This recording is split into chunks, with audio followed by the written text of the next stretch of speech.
Chaitanya Jaya Nityananda Jaya Advaita Chandra Jaya Gaura Bhakta Vrinda. Reading from Sri Chaitanya Caritamrta, Madhya Lila, chapter 21, entitled The Opulence and Sweetness of Lord Krishna. Reading from text 28 through 31. Text 28.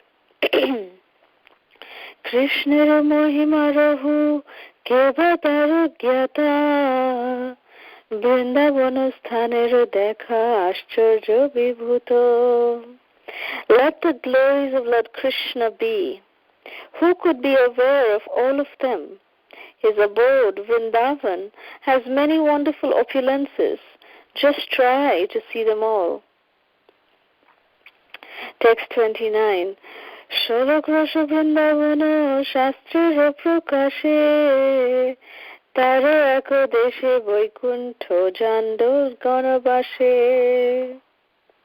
According to the revelations of revealed scripture, Vrindavan extends only 16 kroshas, 32 miles.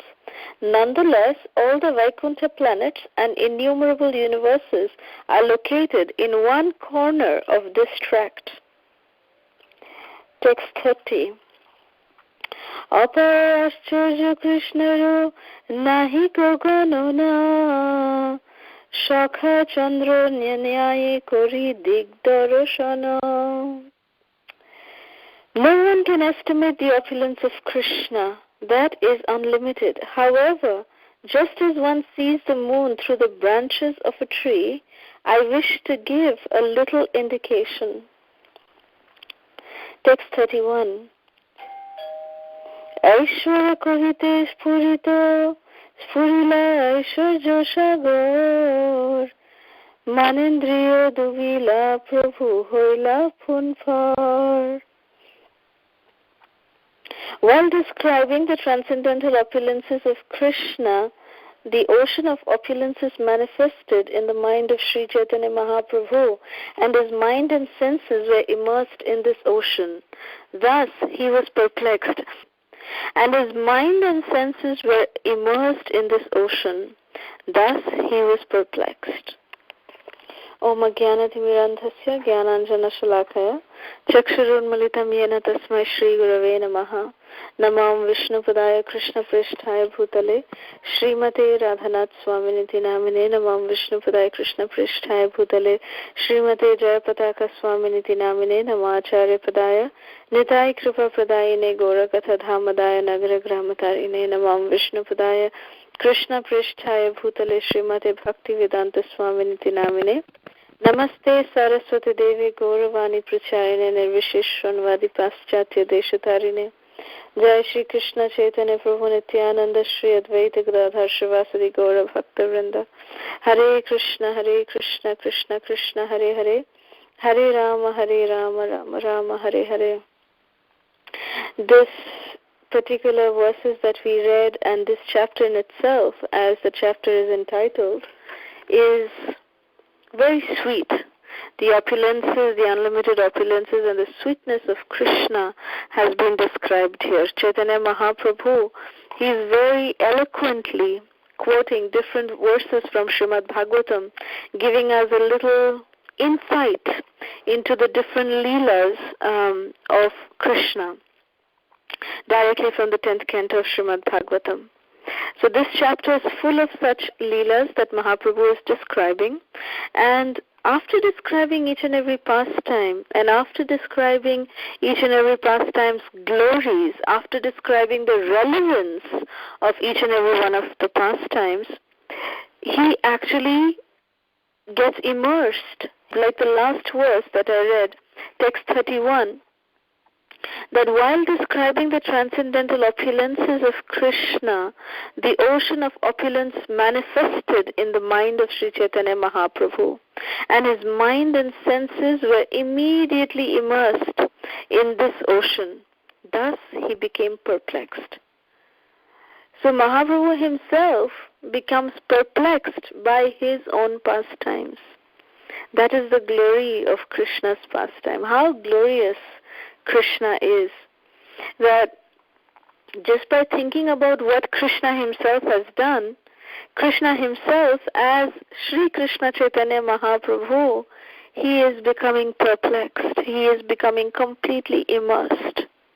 So here Mahaprabhu is teaching us that when we listen to Krishna Katha, that this should be the result that Mahaprabhu is experiencing, that this should be the result of whenever we try to listen to Krishna Katha, we should also feel immersed. We should try to follow in these footsteps. Mahaprabhu is setting the standard, so to speak, that as a teacher of the path of devotional service, as the Acharya, as one of our Acharyas, Mahaprabhu is not only Radha and Krishna combined into one. He is not only the Supreme Personality of Godhead, but Sri Krishna Chaitanya Mahaprabhu is actually also one of our Acharyas. He is there in the line of our Parampara. So Mahaprabhu is everything combined. He is Krishna himself. He is the personification of Srimati Radharani's mood. And he is also an Acharya. Acharya means one who teaches by his own example. So Mahaprabhu is the best and the perfect Acharya. So Mahaprabhu himself is setting this kind of mood. And I was recollecting that one of the greatest things that personally always attracted me, this was when I was just introduced to Krishna consciousness. I had just turned 11, and I remember that the first time that I met Srila Jayapataka Maharaj, and I heard one of his lectures, and Jayapataka Maharaj's lectures, if any of you hear, his main theme of his lecture, he somehow, whatever topic he may be discussing, he will somehow or the other bring it to Gaura Katha. He always loves to glorify Sri Chaitanya Mahaprabhu. He always brings the Katha to Gauranga Mahaprabhu. And while he does that, he also teaches us that how we can. The first thing that attracted me to Krishna was the relevance with which Srila Jayapataka Maharaj was speaking. I remember it was an evening class, so Guru Maharaj was actually speaking from the Bhagavad Gita. That was the first lecture I heard, and it was a Bhagavad Gita talk by him. And when we discuss Bhagavad Gita, normally we never can bring up Mahaprabhu. It's generally Krishna, Arjuna, their pastimes. It's, but the way Jayapataka Maharaj spoke, he brought it to Chaitanya and he completely made that verse relevant. How we can truly apply the teachings of the Bhagavad Gita in our day-to-day life. That was the way that he was speaking, and that is what actually captured my attention. That this is not just some kind of a phantasmagoria kind of a philosophy, or it is not just some kind of a philosophy that is way up over there, but no, it is something very, very relevant. And then it was also further, this kind of realization of mine was further strengthened when I heard lectures of Srila Radhanath Swami Guru Maharaj. In fact, in those days, in the early days where I was introduced, that was a little place in Middle East where we were actually only exposed to Jayapataka Swami. Our world of ISKCON was actually just limited to Jayapataka Swami, somehow or the other, just for some time. Then we had one devotee who came from Mumbai, and he brought with him, those days we had cassettes, this is in the early 90s, 92, 91, 92. So we had these cassettes, audio cassettes of lecture tapes of Srila Radhanath Maharaj, and he used to bring boxes and boxes, each box would contain 10 cassettes, and he would bring them all, and they were all on Gaura Katha.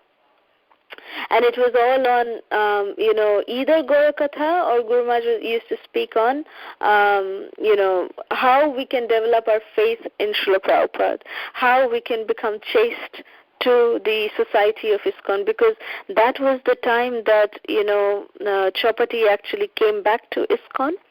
So, all the lectures during those times were centered around this theme. So, I somehow, was given, I had this service in Middle East of making copies of these cassettes, of all cassettes, either Kirtan or Jayapataka Maharaj's cassettes. And when Radhanath Maharaj's cassettes came, we actually asked Jayapataka Maharaj that, is it okay for us to listen to Srila Radhanath Maharaj's lectures? Because we did not know. We were at that time very young in our Krishna consciousness, and at the same time not exposed, so to speak, to the world of ISKCON, so to speak. So as soon as Jayapataka Maharaj heard this question, he said, of course, he is my very dear god brother. You should listen to his lectures. And then so we got his, blessings and permission. So we started listening to Radhanath Maharaj's lectures, and it was my service. I was part of the tape ministry in this place, and so my service used to be that I had to make copies, of each and every lecture and each and every kirtan, and I would have to make 25 copies because we had only 25 devotee families in that particular congregation. So I remember whenever I would come back from school, like right after I would come back from school, I would spend like 2 hours every day to do this service of mine. And every whether it be Kirtan and even Jayapataka Maharaj's lectures, some of them I would put them on high-speed dubbing, so it would get copied much more sooner because I had to make 25 copies. So I would put it on high-speed dubbing and then, continue doing either my homework or something else like that. But whenever I started listening and started copying Radhanath Swami's lectures, I was shocked that I could not even press, even once, I could not press the high-speed dubbing. I could not do that because I was so attracted. And the theme of Maharaj's lectures was exactly this way. He would talk about the sweetness of Krishna's pastimes. He would give an insight into Krishna's pastimes. And then he would say how or, what we get benefit of listening to this pastime. What benefit do we derive by listening to this pastime? How does it affect us, and how it should affect us? All of this would make it so relevant, and it would give us, the opportunity to truly immerse ourselves in those pastimes. Because once we know that, this is the importance of listening to this particular pastime, this is what happens if you listen to this particular pastime, so the intensity with which we listen to that pastime again increases. For example, Maharaj had said that if you listen to the pastime of Krishna lifting Govardhan hill, by simply listening and meditating upon this pastime, Krishna also lifts our consciousness. He lifts it from the ground of the material platform, and he elevates it to the spiritual platform, just like how Krishna lifted Govardhan hill. So if we can listen to this pastime in the proper mood, he will elevate and lift our consciousness also. So, just by listening to this, it does increase our intensity with which we relish the pastime. So when I was reading these particular verses, when Prithvilasini Mataji gave me these verses, I immediately went back to those days, when I used to listen to each and every lecture like this. And in fact, I got so scared, The scared, I'll tell you why I got scared, but I was so inspired by Radhanath Maharaj's lectures, I used to make drama scripts out of them. And the reason why I got scared is that I felt that am I committing an offense to my Diksha Guru, Jayapataka Maharaj, that some of his lectures, I mean, his lectures also I would listen and, not do high-speed dubbing, but some of them I would, But Ravanath Swami's lectures, even one of them, I would not be able to do high-speed dubbing. So every lecture of Ravanath Swami, I would listen to it 25 times. I remember that, and so then when my Guru Maharaj came to visit us, I was actually going through this turmoil in my mind that am I committing an offense to my Diksha Guru in this way? So then I asked him, because I was really young, very naive, very, very stupid. So I directly went up to him and asked him that, those days we used to call him Acharyapad. I said, Acharyapad, am I committing an offense? But I feel that I'm more attracted to Ravanath Swami's lectures, and I cannot put his lectures on high-speed dubbing, but yours, after I listened to it maybe 15th or the 16th time, then the rest of the 10 times I put it on high-speed dubbing, all of your lectures. Is that okay? Or, am I committing offense? What am I doing? And I feel very scared. Please help me. So I remember he was sitting down with one of his legs up, on the other knee, like that. He was sitting down on his computer chair. And he looked at me very lovingly and he said, how do you think and why do you think that you are, committing an offense? You're getting attracted to Krishna Katha, and no matter who's speaking, you are getting attracted to Krishna Katha. And the thing that is making me more happy is that you are getting attracted to a very dear god brother of mine, with whom in the future you will have a very special relationship. That will be revealed later, but I'm happy, so it is no problem. Don't be scared. He assured me of that. So once he assured me, I was like, okay, fine. What I'm doing is correct. It's not wrong. So rather, when it is natural for us to be attracted to, Krishna Katha, which is spoken by a few devotees, and it's perfectly fine. The point being that we are attracted to Krishna Katha. That is the bottom line.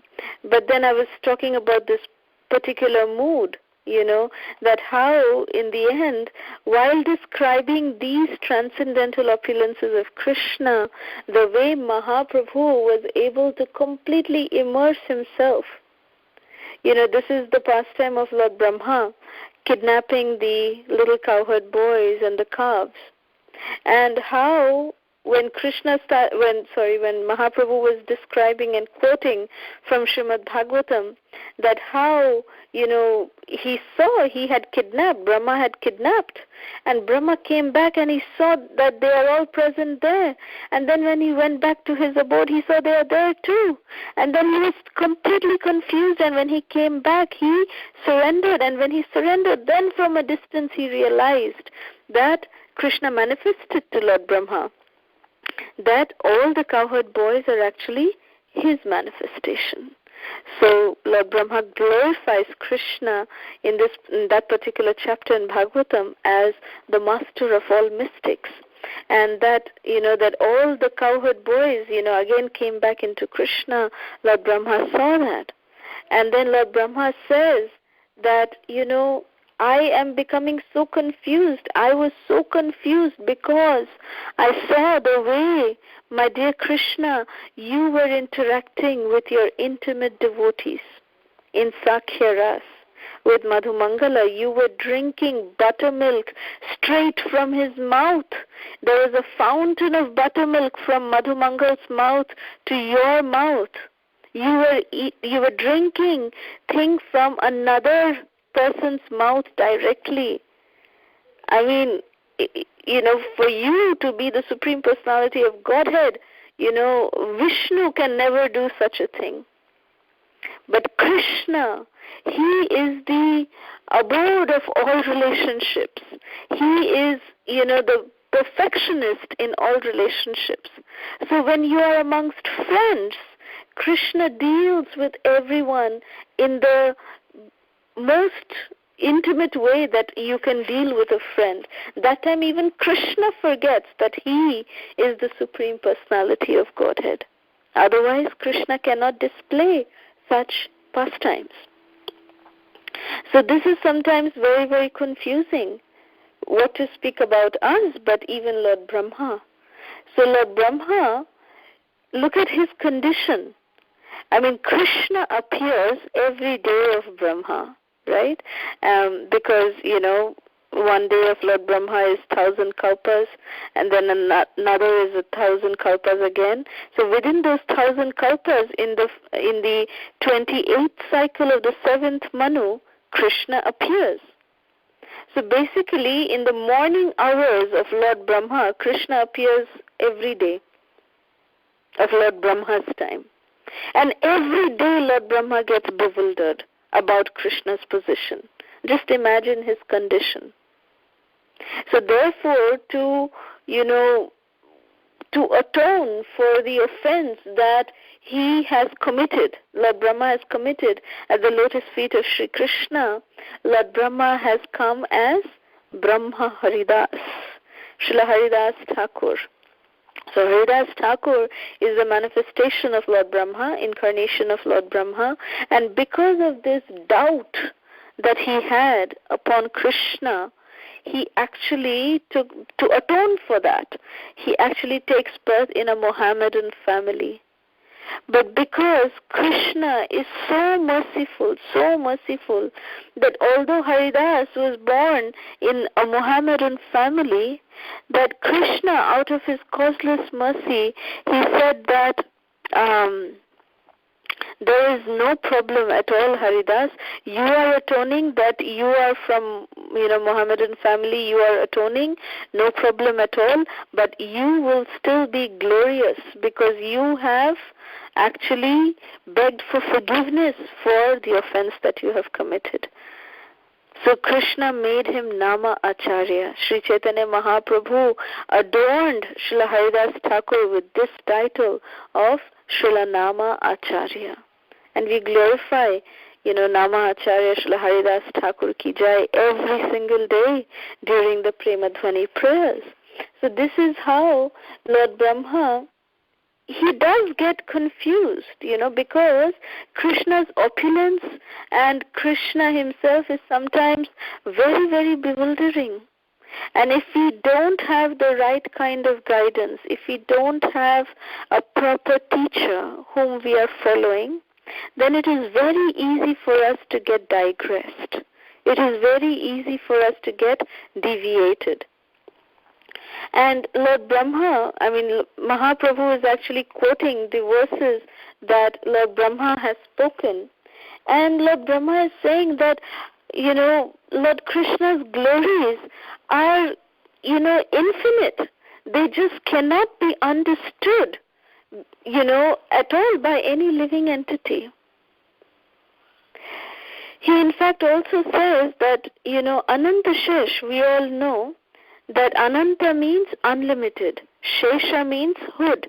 So Ananta Shesh, with his unlimited hoods, has been singing the glories of Krishna and the qualities of Krishna from time immemorial, from eternity. And till today, Ananta Shesh has not been able to complete. So we can imagine that just like the waves of the ocean, that they are unlimited. We cannot count the waves in the ocean. Similarly, the qualities and the opulences of Krishna cannot be just counted. So we need to understand this, that this is the position of Lord Brahma. And if we want to be saved from this kind of confusion, we need to be under the proper kind of guidance. In text number 29, a very interesting point has been told, and Srila Prabhupada very beautifully clarifies it in the purport, that according to the revelations of revealed scripture, Vrindavan extends only 16 kroshas, which is 32 miles. So Srila Prabhupada says that in Braj, the land is divided into various forests. The forests are numbered in 12, and their extension is estimated to be 84 kroshas. Of these, the special forest known as Vrindavan is located from the present municipal city of Vrindavan to the village called Nandagaon, and this distance is 16 kroshas. So Srila Prabhupada clarifies it very beautifully that what is meant here in this verse, that we should not be confused, that here Lord Brahma is actually talking about only Vrindavan, which is just one of the 12 forests of, Vrindavan. Vrindavan is also it's the name of one of the 12 forests of Vrindavan. And in Brajamandal, that is 84 kroshas, but just Vrindavan, just the forest of Vrindavan is only 16 kroshas. So that is very beautifully clarified by Srila Prabhupada in the purport. And, when I was reading that, about the 12 forests of Vrindavan, I was remembering a very, beautiful and a funny pastime. I think I might have shared this with everyone. When we were doing Brajamandal Parikrama in 2016, at that time, Srila Lokanath Maharaj at a place when we were at Mahavan on that day, and we were at Lord Shiva's temple, just near Brahmanda Ghat. Actually, we were at Brahmanda Ghat. And over there, Lokanath Maharaj was giving class, so there was Lokanath Maharaj was there, Srila Raman Maharaj was there, so we were almost completing our parikrama. We were at the fag end of completing the parikrama. And Maharaj said, so, he was giving the class in Hindi, and Maharaj said that, he said to all of us that, to kis ko yaad hai ki humne kaun se 12 one हम भ्रमण किए हैं, or everyone has to say it in proper serial.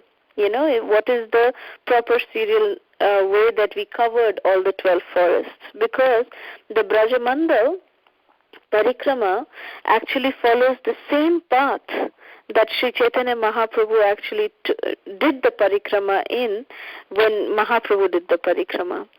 So, therefore it is very important for us to know the 12 forests' name in the actual order in which they come in the Parikrama Marg. So, Maharaj said, Kisko yaad hai? Batao. So then, one devotee shot their hand up, and then he said, Haan, bataiye. So then this devotee said, Maharaj ji, Vrindavan.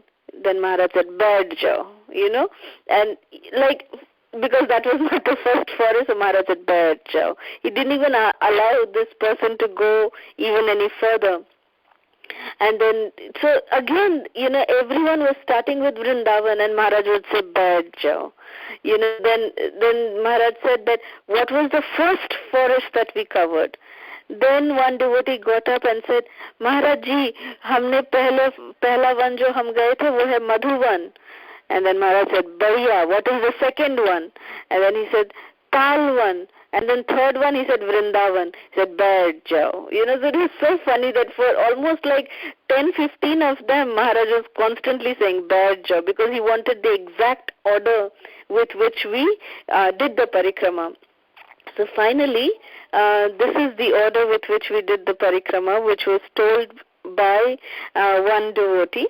And he said that it is Madhuvan is the first one, Talavan is the second one, Kumudvan is the third one, fourth one is Bahulavan, fifth one is Vrindavan, sixth one is Kamyavan, seventh one is Khadirvan, seventh one is Khadirvan, eighth one is Bhadravan, ninth one is Bhandirvan, 10th one is Lohavan, 11th one is Bilvavan, and 12th one is Mahavan. So these are the 12 forests of Vrindavan. And then when this devotee, the final devotee who got the entire order correct, everybody clapped. Maharaj himself clapped for this devotee. And then everyone was laughing actually, because the way Maharaj was giving everyone the treatment, nahi, galat hai, baith jao, galat hai, baith jao. So it was really funny. And then when this devotee told these 12 forests' name, then Maharaj then looked at Radharaman Maharaj and he said, Abhi hum sabko Shila Radharaman Maharaj yehi 12 vanon ke naam phir se sunayenge, lekin ulti disha se. So 12, 11, 10, and then Maharaj actually said it, that starting from number 12, Radharaman Maharaj was able to go in reverse from 12 to 1. He said, from Mahavan, Bilvavan, Lohavan, Bhandirvan, Bhadravan, Khadirvan, Kamyavan, Vrindavan, Bahulavan, Kumudvan, Talvan, Madhuvan. And everyone applauded, without even looking at anything. Maharaj was able to say it so beautifully. So this is a very sweet pastime I remembered when I read about the 12 forests. So this is the point of reading these kind of pastimes, remembering these pastimes. And Mahaprabhu is here setting the standard that how, when we remember these pastimes, when we think about these pastimes, why Srila Prabhupada gave us the entire morning program.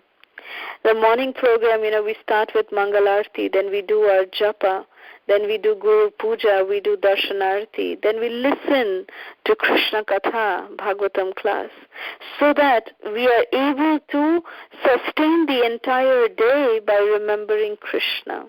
We are able to, just remember Krishna and meditate upon Krishna, immerse our consciousness in the ocean of Krishna's nectarian pastimes. That is the purpose. Shravanam, Kirtanam, Vishnu Smaranam.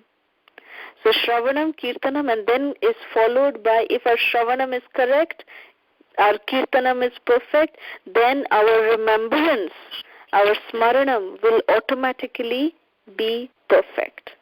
So that is the goal of Krishna consciousness, that the reason why we are doing what we are doing is so that we can remember these pastimes, we can immerse our consciousness, we can bathe our consciousness throughout the entire day with these nectarian pastimes of Krishna. So with this, I'll end here today, and thank you so much.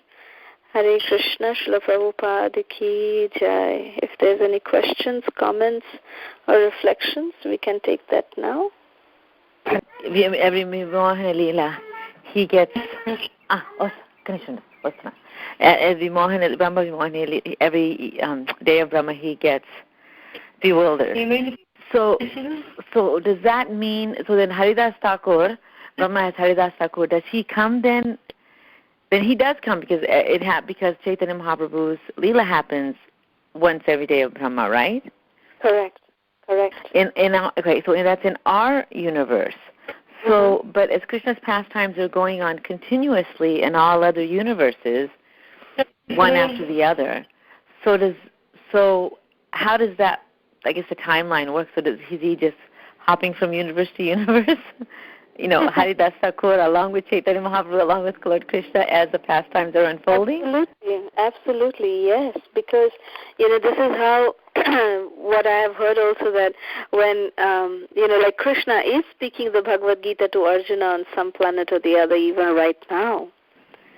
He is doing that with Arjuna, and the situations could be totally different, the scenario could be totally different, the number of verses that Krishna is saying would be totally different, but the basic essence is the same, So Krishna's pastimes are going on eternally. Similarly, Mahaprabhu's pastimes are also going on eternally.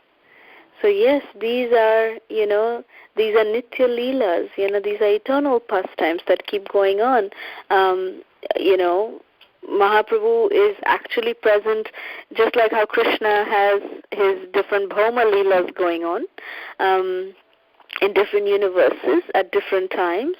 Similarly, but he is always present in Goloka Vrindavan.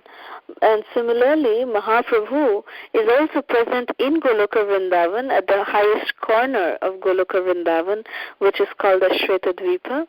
Mahaprabhu is eternally residing there, but Mahaprabhu's Bhauma Lila is also going on.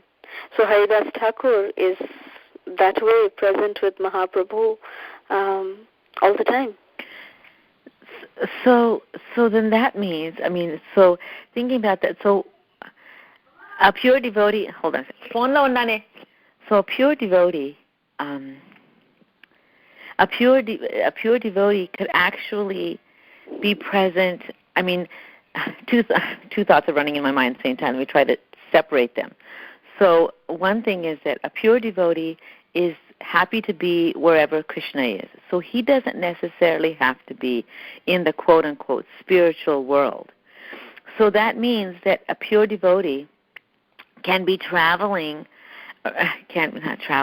be going from universe to universe, participating in Krishna Lila or Chaitanya Lila, depending on his Siddha Swarupa, or he could be in the spiritual kingdom. So as pure devotee is always that's why the pure devotee is always in the spiritual world. That is true. Actually, this question I had actually asked Srila Jayapataka Maharaj. I was very young and I was somehow very attached to Srila Prabhupada. And so I said, and I had taken it for granted, that because I'm chanting Hare Krishna and Prabhupada's given the assurance that anyone who chants 16 rounds will go back home, back to Godhead. So I was so naive, it was really crazy. I asked Jayapataka Maharaj, Acharya, after I go back home, back to Godhead, will I see Prabhupada there? Because if Prabhupada's not there, I don't think I want to go back home, back to Godhead. That's what I asked him. Exactly how I asked him. It was funny. It was very stupid. But then the answer that he gave me was that he said that seeing Srila Prabhupada is eternally present in Goloka Vrindavan. He first said that. And then he said that even if Srila Prabhupada may be busy in the spiritual world, doing something else, but because your desire is there to see Srila Prabhupada, Krishna will manifest as Srila Prabhupada and come in front of you. It's like that, but it is a fact that the pure devotees of Krishna, they actually travel. Like Srila Prabhupada, he said that my Guru Maharaj, he looked up at the moon at one time and he said the moon has become very contaminated. And, Srila Bhakti Siddhanta Saraswati Thakur actually said this, that the moon has become contaminated. Someone needs to go there to preach to the inhabitants of the moon planet. Srila Prabhupada said this. And Srila Prabhupada, our Prabhupada, he also said that my Guru Maharaj is an eternal preacher. So we know that, Srila Prabhupada is an eternal preacher, but he is also present in the spiritual world simultaneously, you see. So just like Krishna can expand unlimitedly, the pure devotees also have that siddhi to a minute extent. But they can be present in the spiritual kingdom as well as, manifested in the Bhauma Lila pastime of the Lord also. Wherever, they are wanting to go.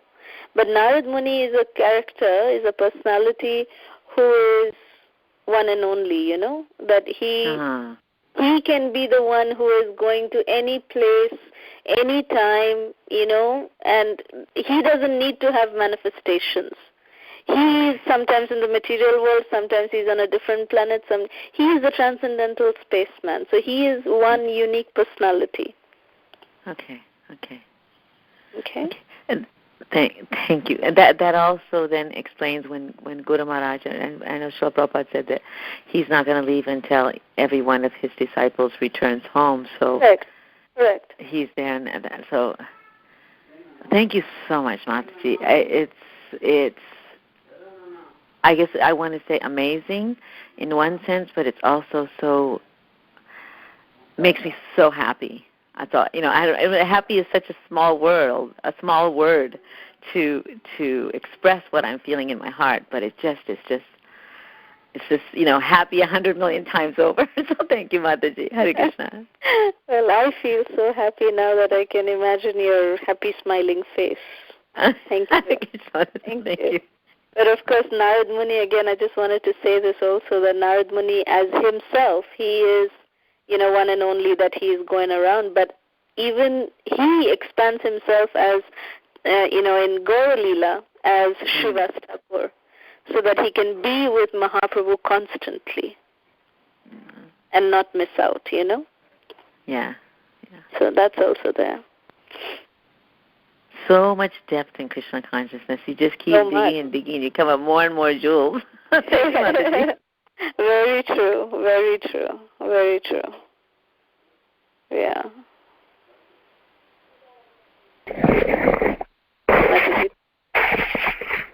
Hare Krishna, Mataji, Dandavat Pranam. Our glories to Prabhupada. Thank you so much for such a Hare Krishna, Jai Ho, Kirtida Sundari Mataji. Hari Hari. Thank you. Mataji, I have one question. Yes. The verses that you read today. So there was one verse in which you say Shakha Chandra Nyaya, that is according to the logic, seeing the moon through the branches of the tree. Can you explain that? Yes. The Shakha Chandra Nyaya, this is what Srila Prabhupada is explaining, that, when a child wants to see the moon is shown through the branches. Like you first point out to the branch, and then through the branch you see the moon, So if you read the translation, that no one can estimate the opulence of Krishna, that is unlimited. However, just as one sees the moon through the branches of a tree, I wish to give a little indication. Sometimes what happens is that, of course, the logic or the argument can be given. You can even show the moon directly. Why do you need to give the indication through the branches? Well, this is to prove a philosophical point. A point is that, main point being here is that, that Lord Brahma is saying that I cannot show you the moon directly. It is impossible. Like how he is actually comparing the moon to be Krishna. Okay? So he's saying that I cannot show you the moon directly, but I can give you an indication of how the moon is. So that indication is through those branches. So that is what Prabhupada is explaining in the purport by saying that when we want to show the moon to someone, to a child especially, Prabhupada says about a child, and if the moon is completely covered by trees in front, imagine that situation. So then you first tell the child to look at the branch. They said, yeah, you see the branch? Yes, I see the branch. And then through the branch, do you see that white, round object? That is the moon. So that is how you see the moon, through the indication of the branch, basically. So this is, again, just to prove this philosophical point only, that, Krishna is like the moon, and that we cannot fathom his opulences directly. Therefore, we need an indication, which is called as the Shakha Chandra Nyaya. Does that make sense? Yes, Mataji, to an extent. Also, it means like can be related to how Prabhupada says that don't jump into the 10th canto. First understand the supremacy of Krishna from 1st to 9 cantos, and then jump on to the 10th canto. Can be related to that? Absolutely, yes.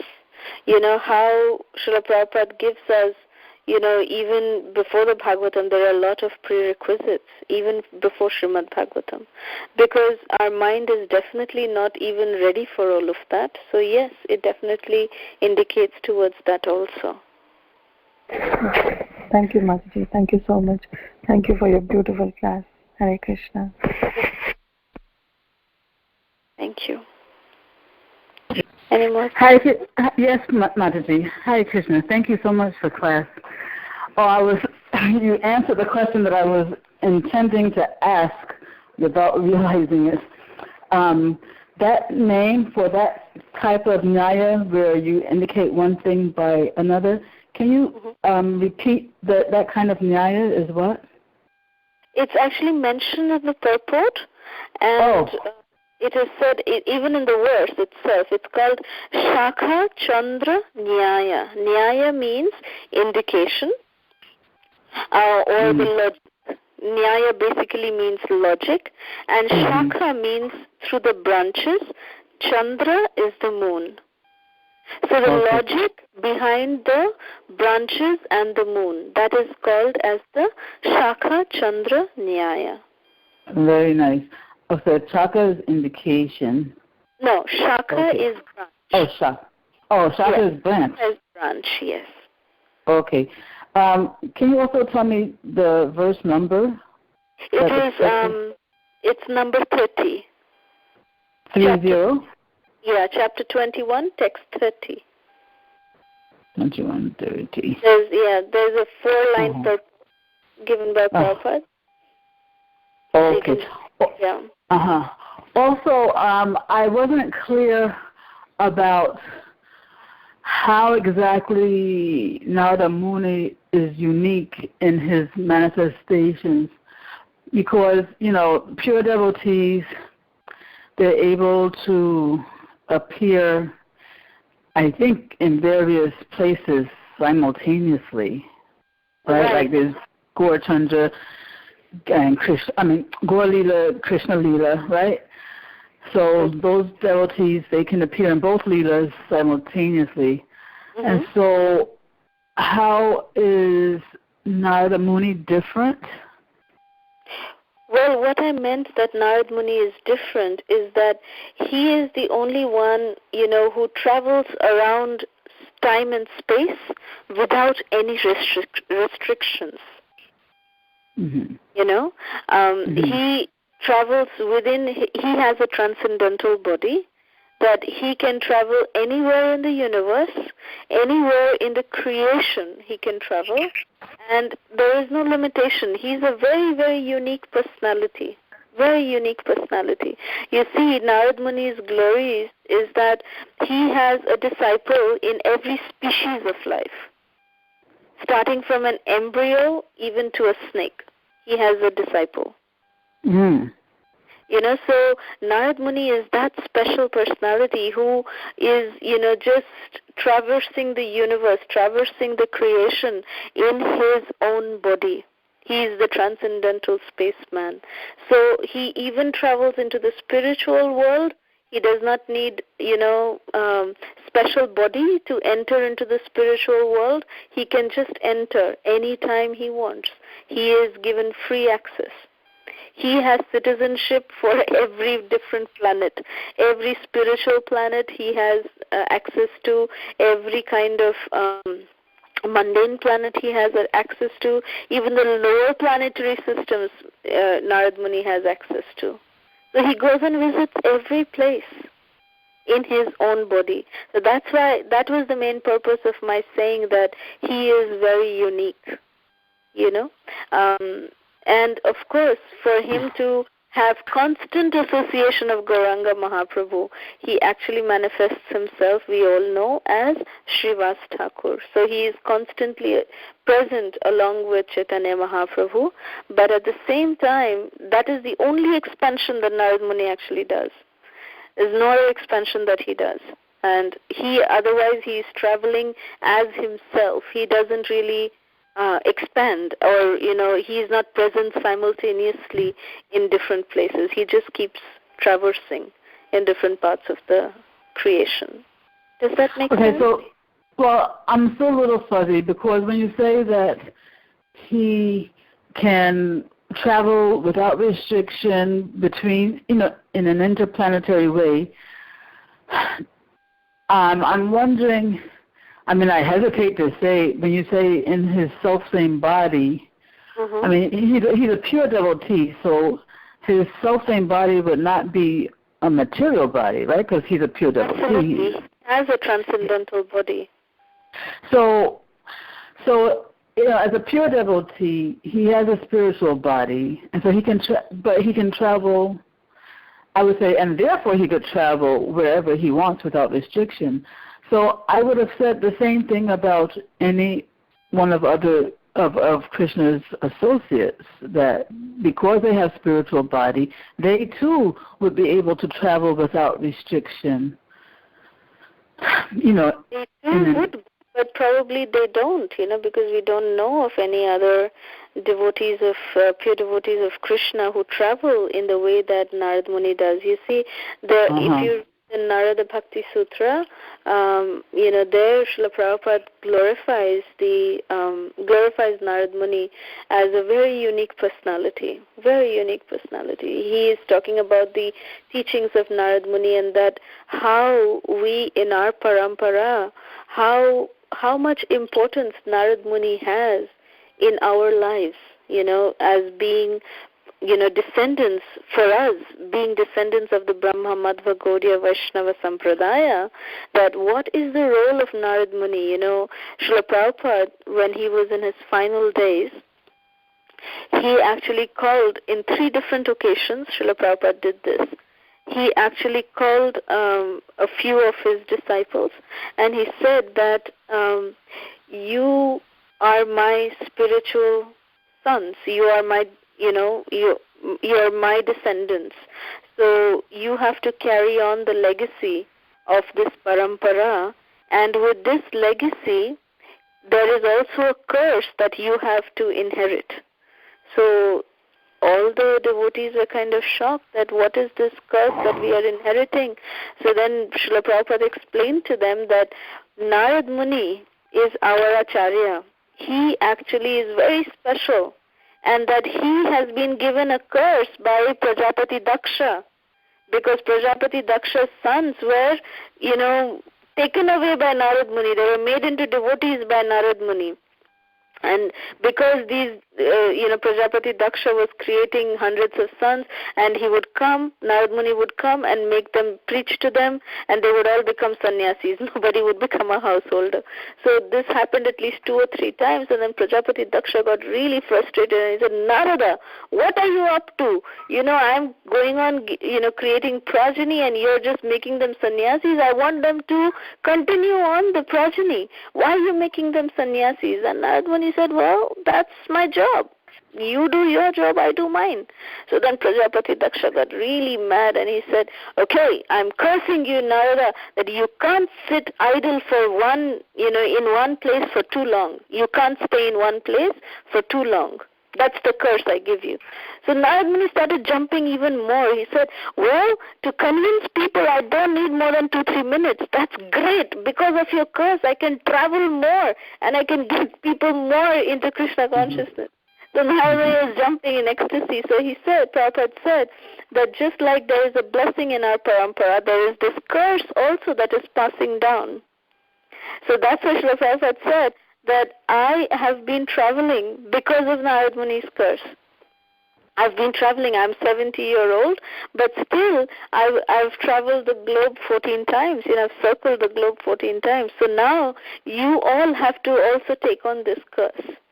You all have to also, Parivajakacharyas, you also have to travel and preach. So because we're trying to serve Narada Muni. Correct. Yes. So this is how, if you read that book by Srila Prabhupada, Prabhupada's written that book, and in that book Prabhupada glorifies Narad Muni as this special personality. So that was the main reason why I said that he is that unique personality. Narada is a very unique personality. Okay, thank you. And actually, I have just one last thing. Yes, like somebody brought up today, and in another class too was brought up the fact that, if Lord Brahma is having this Lila, this Brahma Vimohan Lila with Krishna every day, how is it actually that he's not basically learning the lesson? Well, that's the power. That's exactly what we're trying to say, that this is the potency of Krishna's Maya. Krishna's external energy is so powerful. Krishna says, Devi hi esha gunamayi mama maya duratyaya. It's very, very difficult to overcome my Maya, Mama Maya, my illusion, my illusory potency. It's extremely difficult to overcome. But the second two lines, Krishna says that Mameva ye prapadyante maya metam tarantite. But if you simply surrender unto me, you can easily overcome. So the thing is that Brahma commits the mistake of not surrendering to Krishna. Because you see, there is a lack of association. That is why. That is the reason why. Brahma falls down every single day. So therefore, the Sangha that we need, that to constantly remind each other that, hey, Prabhu, Mataji, let us focus. You see, even Bharat Maharaj, he fell down from the stage of Bhava, which is just the stage below Prema, because of his attachment to a deer. And because this happened, Srila Prabhupada explains in the purport to that particular pastime. Prabhupada explains that the reason why Bharat Maharaj fell down was because he was doing Nirjana Bhajana, means he was alone, secluded by himself in the forest. So he didn't have anyone to correct him when he was deviating. You see, our Bhakti Lata Bij is very tender, it's very delicate, and we need to protect it by the fence so that, unwanted animals and, too much of anything, either too much of sunlight or too much of rain doesn't spoil our Bhakti Lata Kripa. So that fence is the association of devotees. That is the weapon with which Mahaprabhu came. Sango Panga Astra Parshadam. His Parshada, he came down with his Parshada, means his associates. But Mahaprabhu brought down what weapon? Sangha Upanga. He brought down the weapon of Sangha, the power of the weapon of association of devotees. That's why we say congregational chanting of the holy names. That is the potency. Does that make sense? Oh, yes, and I think you brought out an instructive point, too, that, Lord Brahma would fall down every day, even though his body is said to be of pure intelligence. So it shows that intelligence alone is insufficient against Maya, Absolutely, absolutely, because intelligence can become covered. Very correct. Yeah. Very true. Oh, actually, I forgot. I did have one last thing I wanted to ask you. Sure. I think Phaneshwari was saying how interesting it is that, Krishna gets bewildered by his own self, So, isn't the answer to that Yoga Maya?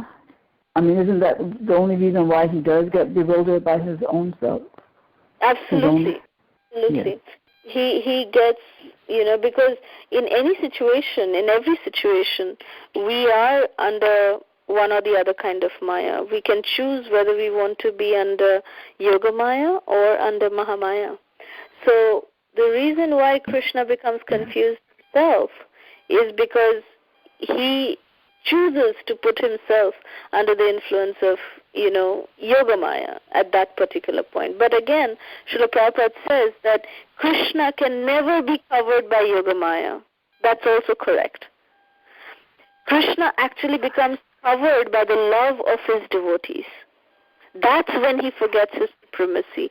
That's when he forgets and he starts getting overwhelmed. It's by the love of his devotees. You see, what happens is when Krishna, like even Mahaprabhu, when he is remembering these pastimes, he is actually now also recollecting the mood, the loving mood of Lord Brahma. with which Lord Brahma is begging for forgiveness. How much of love Lord Brahma is having for Krishna when he is begging for that forgiveness from Krishna. Thinking about that love, Chaitanya Mahaprabhu is becoming overwhelmed.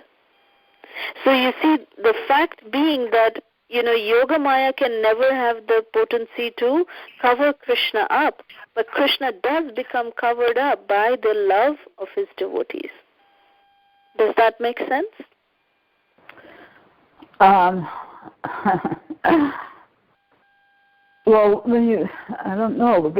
I guess I'm getting stuck where you say Yogamaya can't really cover Krishna. I guess I don't understand. Because, Yogamaya can cover Krishna only because Krishna wills that. Right? I mean, in other words, when you say Yogamaya can't cover Krishna, that means that Yogamaya cannot do so independently of Krishna. True, very true, very true. That's why I said it is achintya bheda bhed. It is sometimes Krishna chooses to, but still the love is always at a higher degree than the covering of Yogamaya. You see, like when Krishna ate mud at the banks of the Jamuna, and Balaram went and complained to Mother Jashoda. Mother Jashoda came and caught Krishna's ears, and Krishna was crying and yelling, "No, I didn't eat, no, I didn't eat." And Mother Jashoda said, "Open your mouth." He opened his mouth, saw the universe, and Mother Jashoda became, completely enlightened. And she started offering prayers, and, she started reciting the Purusha Shukta. And for Krishna, it was like, listening to abuse. It is very beautifully explained in Hindi ki, जैसे गाली दे रहे थे, means he was listening to abusive language. He felt as if Mother Jashoda is, when Mother Jashoda was glorifying Krishna with the Purusha Shukta prayers, Krishna felt it was like abusive language for him. Imagine that. Yeah. Krishna didn't like it at all. Yeah. He would rather hear Jashoda Maya's chastising. Yeah. That is how he feels comfortable with Mother Jashoda. So immediately, Krishna ordered Yogamaya that cover her up. I don't want this. What is this nonsense she's doing? So immediately Yogamaya came and covered her up, and then she came back to her consciousness and said, "Hey, Kana, why are you doing this?" And then Krishna was so happy. So yes, Krishna does sometimes choose to get covered, but that also he chooses for the pleasure of his devotees, for the love that he feels for his devotees, So the love factor is always the higher from Krishna's point of view rather, because both Yogamaya and Mahamaya, Krishna is the controller of both of them. You see? So, in the Leelas, when he is, let's say, consumed with relishing the love of his devotees, let's say he's overcome by the love of his devotees, then maybe I'm thinking too, I don't know, chronologically, or trying to be too logical about it. I don't know, but so I'm just trying to figure out when he is controlling Yogamaya, and when is it that it's the love that's controlling him, I'm just trying to figure out what happens, So I'm just thinking that, when he's overwhelmed by the love of his devotees, then at that time, like in the Lila you just described, then at that time he orders Yogamaya to cover his devotees. But I guess I'm still wondering, at what point does Yogamaya cover him? Is it like upon his order, and at what point is it the love that's covering him? I'm still kind of trying to figure out how these... Yogamaya covers Krishna. If at all she would cover Krishna, then it would be under his instruction only. Yogamaya doesn't have the potency to cover Krishna by herself. She will do it if she is ordered by Krishna. That's just the bottom line. Yeah. Yeah, because it's his energy. So. Absolutely. He's the controller. He is the controller. So only by his desire he can choose to order her that, okay, you can, but it seldom happens because Krishna is always controlled by the love of his devotees. You said what seldom happens? It seldom happens that Yogamaya covers Krishna by his order. It very seldom happens. Oh, but I would have thought that,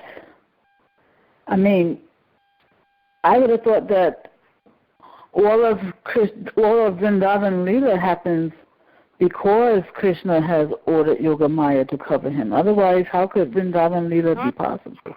No. That's why I'm saying he is actually covered by the love of his devotees. That is higher, Mataji. It's not about, Yogamaya covering him up. It cannot happen like that. Because otherwise, how could he ever be surprised or have any of the human-like pastimes that happen? Emotion? Well, that is because of the love. He is surprised by the love of his devotees. He is astonished by the love of his devotees. Okay, very good. So he's astonished by the love. So Krishna is omniscient. He knows he's in everybody's heart. So for a person who is omniscient to be astonished at anything, I would think that Yogamaya would have to be at work. Otherwise. This was the same question that Narada asked Krishna. When Krishna was in Dwarka with Rukmini Devi in her palace, Narad Muni one day visited, and Narad Muni asked the same question. That Krishna, is there something in this world that, how can there be something in this world that you don't know? And Mother Rukmini says, yes, there is something that he doesn't know. And Krishna was shocked. He said, what can there be that I don't know? I am the Supreme Lord. I know everything. And then Rukmini Devi said, my dear Lord, you do not know the love that your devotees feel in your separation. The love that your devotees feel for you, you do not know that. And Krishna said, yes, that is correct. And therefore, to know that, I will come as Sri Chaitanya Mahaprabhu. So this was a conversation in Dwarka amongst these three personalities, Krishna, Rukmini, and Narada. So you see, the love factor, the factor of love of Krishna's devotees, that is something that is, perplexing Krishna all the time. But he is amazed that how can, Krishna also thinks, what is there in me that my devotees are so crazily in love with me? So to understand that, he comes as Mahaprabhu, Chaitanya Mahaprabhu. You see? So he I guess he doesn't know it as Krishna, but he knows it as his own Mahaprabhu. Yes. As Mahaprabhu. Yeah. Absolutely. Yes. Okay. All right.